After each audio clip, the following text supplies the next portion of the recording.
कहानी शुरू होती है रात के वक्त। हम एक आदमी को देखते हैं जो भाग रहा था। उसके पास एक अजीब सा बॉक्स भी था। आखिरकार स्टेशन तक पहुंचता है। अब जब वो ट्रेन में चढ़ने लगता है तो ट्रेन का कंडक्टर, जिसका नाम माइल्स था, वो उससे टिकट मांगता है, मगर उस आदमी को उसकी कोई भी समझ नहीं आ रही थी। वो आदमी ठंड से कांप रहा था और उसे ट्रेन में जाने देता है। अब जब वो आदमी ट्रेन में बैठ जाता है, उसको ट्रेन में एक और मुसाफिर मिलता है जो कि सेल्समैन था। वो उसे पीने के लिए ड्रिंक देता है। अब वो ड्रिंक तो पी लेता है और साथ ही वो नींद की बहुत सारी गोलियां भी खा लेता है। फिर जिसके बाद वो सो जाता है। थोड़ी देर बाद जब माइल्स उससे टिकट लेने आता है तो उसको पता चलता है कि वो आदमी तो मर चुका था। ये देखकर वहाँ पर सेल्समैन भी आ जाता है जो माइल्स को बता देता है कि इसने ड्रिंक के साथ नींद की गोलियां ली थी। तभी वहाँ ट्रेन में दूसरी मुसाफिर भी बैठी थी जिसका नाम क्लोए था। ये मेडिकल की स्टूडेंट थी और ये बताती है कि इस आदमी ने बहुत सारी ड्रिंक के साथ नींद की गोलियां खाने की वजह से इसको हार्ट अटैक हुआ है। इसका ऑक्सीजन लेवल इसके दिमाग तक पहुंच नहीं पाया, इस वजह से इस आदमी की मौत हो गई। अब माइल्स वहाँ पर क्लोए और सेल्समैन से कहता है इस आदमी को कोई हाथ नहीं लगाएगा। ये कहकर वो वहाँ से चला जाता है। अब सेल्समैन उसी बॉक्स को देखता है जो हमने मरे हुए आदमी के पास मूवी के शुरू में देखा था। सेल्समैन उस बॉक्स को खोलने ही वाला था, वहाँ माइल्स आ जाता है। कहता है ये तुम्हारा सामान नहीं है, तुम इसको वापस रख दो। ये सुनकर वो बॉक्स को वापस रख देता है, लेकिन उस सेल्समैन के दिल में अभी भी लालच थी। वो माइल्स के जाते ही उस बॉक्स को खोल लेता है जिसमें वो कुछ अजीब चीज देखता है। उसकी आंखें खुली की खुली रह जाती हैं और भागकर माइल्स के पास जाता है जो हेड ऑफिस में फोन करके उस मरे हुए आदमी के बारे में बताने वाला था। लेकिन वो सेल्समैन उसको रोक लेता है और उसे भी वो बॉक्स देखने का कहता है। वो जब उस बॉक्स के पास जाता है जिसे क्लोई देख रही थी, माइल्स वो बॉक्स देखकर काफी ज्यादा हैरान हो जाता है। अगर माइल्स अभी भी यही सोच रहा था कि बॉक्स उस मरे हुए आदमी का है। अब सेल्समैन जो बहुत लालची था वो कहता है देखो इस बॉक्स की कीमत बहुत ज्यादा है, हम इसे बेच देंगे जिससे हमें पैसे मिलेंगे और हम इसे आधे आधे कर लेंगे। लेकिन माइल्स उसकी बात नहीं सुनता और कहता है तुम्हारे सामने उस आदमी का हाल तुम देख चुके हो और जब इस बॉक्स का मालिक इसको ढूंढते हुए यहाँ तक आएगा तो हम क्या करेंगे? तुम दोनों तो मुसाफिर हो, चले जाओगे, मगर मुझे इसी ट्रेन में ही रहना है। सेल्समैन कहता है तुम चाहो तो ये नौकरी छोड़ भी सकते हो, पर माइल्स नहीं मानता। तभी पीछे से क्लोई बोलती है हम किसी को बताएंगे ही नहीं इस आदमी के बारे में कि ये ट्रेन में ही मर गया है और तुमने ही तो बताया है इसने टिकट भी नहीं लिया था और इस बारे में किसी को पता भी नहीं चलेगा जब कोई रिकॉर्ड ही नहीं होगा कि वो इस ट्रेन में आया भी था या नहीं। क्लोए वहाँ पर नक्शा देखकर बोलती है कुछ देर बाद ये ट्रेन नदी के पास से गुजरेगी, हम ऐसा करेंगे इस आदमी की लाश को नदी में गिरा देंगे। मगर माइल्स अभी भी इस बात के लिए नहीं मानता 29 minutes 16 seconds.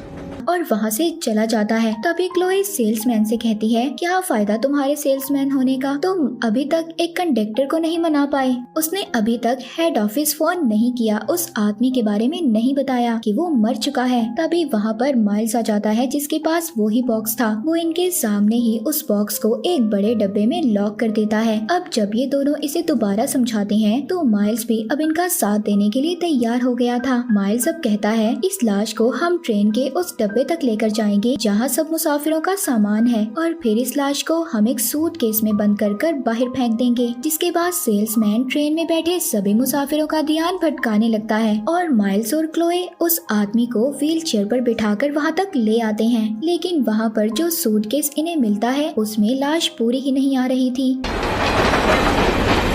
इस बात पर सेल्समैन को बहुत गुस्सा आता है। वो कहता है क्या फायदा हुआ हमें इस लाश को यहाँ तक लाने का। तभी क्लोए वहाँ पर किचन से बड़ा सा चाकू लेकर आती है। हम इस लाश को काटकर सूटकेस में रख देंगे, तब तो ये पूरी आ जाएगी ना। मगर माइल्स उसको ऐसा करने से मना कर रहा था। तभी वहाँ की लाइट जलने बुझने लगती है और इसी बात का फायदा उठाकर क्लोए उस मरे हुए आदमी का सर काट देती है और कहती है अब तो तुम पुलिस को नहीं बुला सकते, तुम्हारे पास कोई सबूत ही नहीं होगा कि इस लाश का सर कैसे कट गया और मेरे बारे में तो तुम बिल्कुल नहीं बताओगे।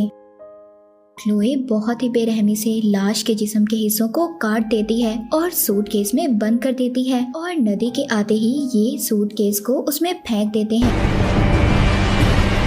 मगर तभी वहाँ दूसरा कंडक्टर आ जाता है जो वहाँ का खुला दरवाजा देखकर उसे बंद करने चला जाता है। सेल्समैन और माइल्स दोनों बाहर ही रह गए थे जो सूटकेस को पानी में फेंकने गए थे। क्लोए भी वहाँ का दरवाजा नहीं खोल सकती थी क्योंकि वो कंडक्टर लॉक कर गया था। बाहर भी काफी ज्यादा ठंड थी। माइल्स और सेल्समैन ठंड से कांप रहे थे। वो ठंड की वजह से जमने लगते हैं। क्लोए जल्दी से चाबियां लेकर दरवाजा खोलने जाती है मगर जैसे ही वो दरवाजा खोलने लगती है तभी उन चाबियों में उसे वो चाबी मिल जाती है जो उस लॉक की थी जिसमें माइल्स ने उस बॉक्स को छुपाया था। अब ये देखकर वो दरवाजा नहीं खोलती और उस बॉक्स को लेने भागती है क्योंकि ये अकेले ही उस बॉक्स को लेना चाहती थी। लेकिन अचानक से उसके पास ट्रेन की छत से माइल्स आ गया था और अब वो दरवाजा खोलकर सेल्समैन को भी बचा लेता है। अब ये तीनों दोबारा से उस बॉक्स के पास जाते हैं मगर वो बॉक्स इनसे नहीं खुलता। माइल्स बहुत कोशिश करता है मगर वो बॉक्स तो खुलने का नाम ही नहीं ले रहा था। वो दोबारा से बॉक्स को लॉक में बंद कर देता है। अब जब ट्रेन स्टेशन पर रुकती है तो तभी माइल्स के पास एक आदमी आता है और कहता है मुझे ट्रेन की टिकट नहीं मिली, क्या तुम मुझे दे सकते हो? पहले तो माइल्स उसको हाँ कर देता है मगर जब वो उसके हाथ को देखता है जिसमें उसने वैसी ही अंगूठी पहनी हुई थी जैसी उस मरे हुए आदमी ने, माइल्स ये देखकर थोड़ा डर जाता है और उस आदमी से कहता है सॉरी सर, और ज्यादा मुसाफिरों के लिए जगह नहीं है। अब वो आदमी उसे काफी मनाने की भी कोशिश करता है, कहता है देखो मेरी बात तो सुनो, मुझे एक आदमी से मिलना है। अब जैसे ही वो उस आदमी का हुलिया बताता है जो मर गया था और जिसके पास बॉक्स था तो माइल्स साफ इनकार कर देता है, जिसके बाद वो आदमी वहाँ से चला जाता है। अब जब माइल्स दोबारा से ट्रेन में आता है तो देखता है वो आदमी वही ट्रेन में बैठा था जिसको दूसरे कंडक्टर ने जगह दी थी। वो आदमी कहता है तुमने मुझे सही जवाब क्यों नहीं दिया जब मैंने तुमसे पूछा अपने साथी के बारे में। उस आदमी को माइल्स पर शक हो गया था।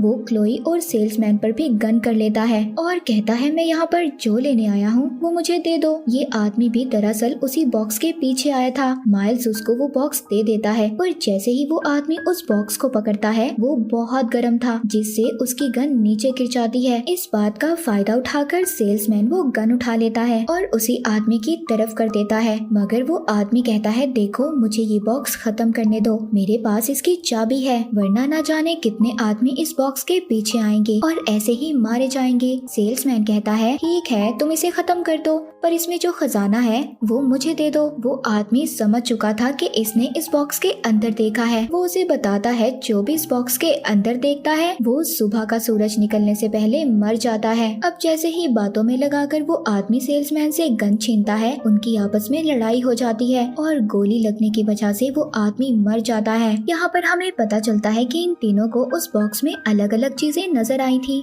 जैसे ही अगले स्टेशन पर ट्रेन रुकती है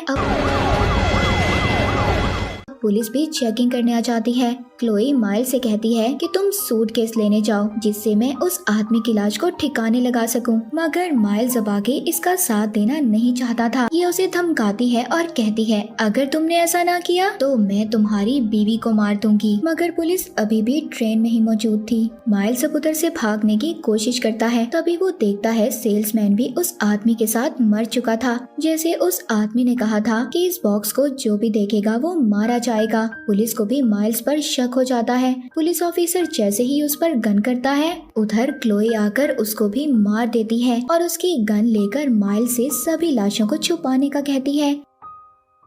लेकिन अब वो उसको समझाता है देखो समझने की कोशिश करो, अगर हमने इस बॉक्स को खत्म नहीं किया तो ये पता नहीं कितने लोगों की जान लेगा। अब माइल्स उस बॉक्स को लेने जाता है मगर वो तो उस जगह पर था ही नहीं। ये क्लोई को उसी जगह बंद कर भाग जाता है जहाँ पर इसने उस बॉक्स को छुपाया था। ये दूसरे कंडक्टर के पास आता है जिसके पास उस लॉक की चाबी थी। ये उसे वो बॉक्स मांगता है मगर वो तो देने से साफ इनकार कर देता है, कहता है वो बॉक्स तो मेरा है।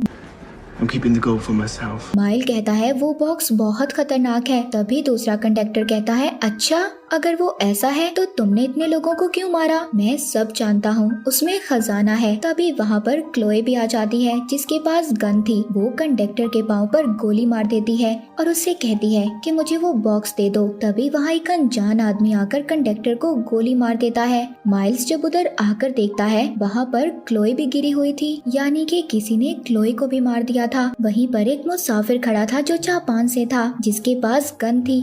माइल्स देखकर ये समझता है कि इसने ही दोनों को मारा होगा। अब ये जल्दी से ट्रेन की दूसरी मुसाफिर के पास जाता है और कहता है इस ट्रेन में कातिल घूम रहे हैं। तभी वो उस औरत का बैग देखता है जिससे खून टपक रहा था। माइल्स इससे पहले कुछ समझता, वो औरत कहती है उनको तो मरना ही था जो मेरे रास्ते में आ रहे थे। They both had to be killed.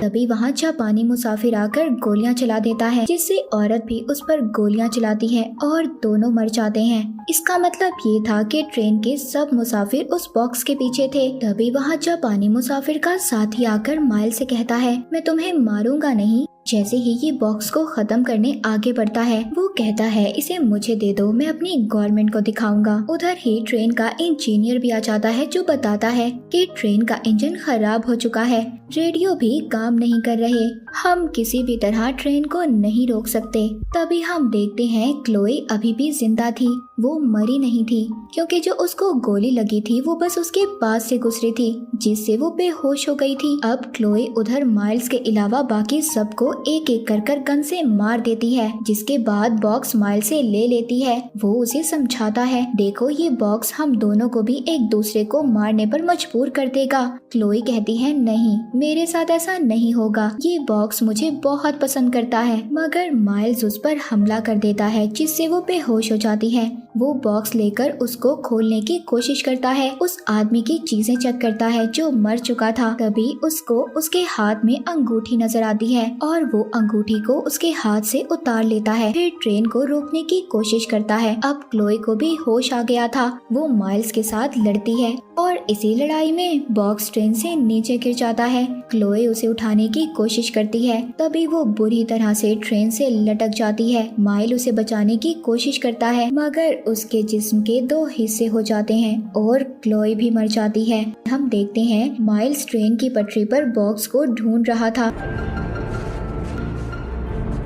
उसे बॉक्स मिल जाता है, जिसके बाद वो उसे अंगूठी की मदद से खोलता है। उसमें से अजीब सी रोशनी निकल रही थी। अब उसे खत्म करने के लिए ट्रेन की पटरी पर रख देता है। अब जैसे ही वहाँ ट्रेन आती है तभी वहाँ पटरी पर एक डॉग आ गया था, वो बॉक्स को नीचे गिरा देता है और बॉक्स खुद ही बंद हो जाता है, उसे कुछ भी नहीं होता। माइल्स भी उधर सर्दी की वजह से मर जाता है। अब ये बॉक्स वहाँ पर एक छोटी बच्ची को मिलता है जो उसे देखकर काफी ज्यादा खुश हो गई थी। शायद वो भी अब उस बॉक्स के कंट्रोल में थी, मतलब जो भी इसको देखता था वो इसके कंट्रोल में आ जाता था और अपनी लालच के मुताबिक उन लोगों को चीजें नजर आती थी, जैसे सेल्समैन, फिर क्लोई और माइल्स। मगर कोई भी जिंदा नहीं बचा। अब ये बॉक्स कहाँ से आया कोई नहीं जानता था। इसी सवाल के साथ ये मूवी यहीं पर खत्म हो जाती है।